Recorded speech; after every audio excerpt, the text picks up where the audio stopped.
Bonsoir Londres. Permettez-moi tout d'abord de vous présenter mes excuses. Il est sur l'émetteur d'urgence.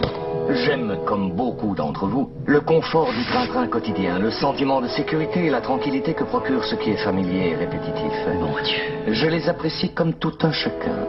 Mais dans cet esprit de commémoration qui prévoit que les événements importants du passé, habituellement associés à la mort d'un individu ou à la fin de quelque horrible bataille sanguinaire, soient célébrés par de sympathiques congés, j'ai pensé que nous pourrions célébrer ce 5 novembre, jour hélas oublié, en consacrant un court instant de notre vie quotidienne à nous asseoir et à bavarder un peu.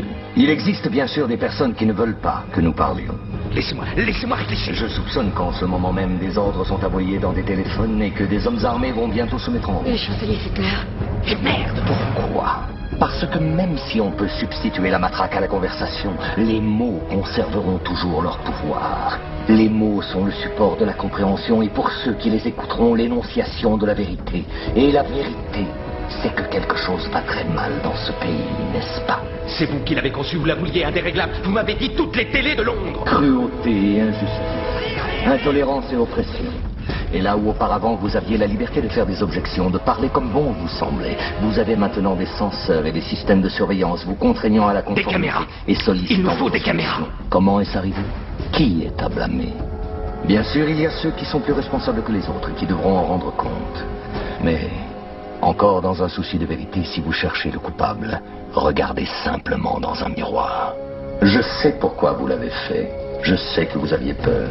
Qui pourrait se vanter du contraire ? Guerre, terreur, maladie. Une myriade de problèmes a contribué à perturber votre jugement et à vous priver de votre bon sens. La peur a pris ce qu'il y avait de meilleur en vous, et dans votre panique, vous vous êtes tourné vers Adam Sutler, aujourd'hui chancelier. Il vous a promis de l'ordre, il vous a promis la paix.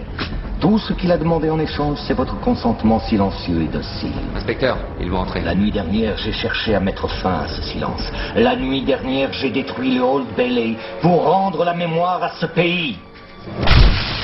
Il y a plus de 400 ans, un grand citoyen a voulu ancrer à jamais le 5 novembre dans nos mémoires. Il espérait rappeler au monde qu'impartialité, justice et liberté sont plus que des mots. Ce sont des principes. Alors si vous n'avez rien vu, si vous ignorez toujours les crimes de ce gouvernement, je vous suggère de ne pas commémorer le 5 novembre. Mais si vous voyez ce que je vois, si vous ressentez ce que je ressens, si vous désirez ce que je désire, alors rangez-vous à mes côtés, dans un an à compter d'aujourd'hui, devant les grilles du Parlement, et ensemble, nous leur offrirons un 5 novembre gravé à jamais dans les mémoires.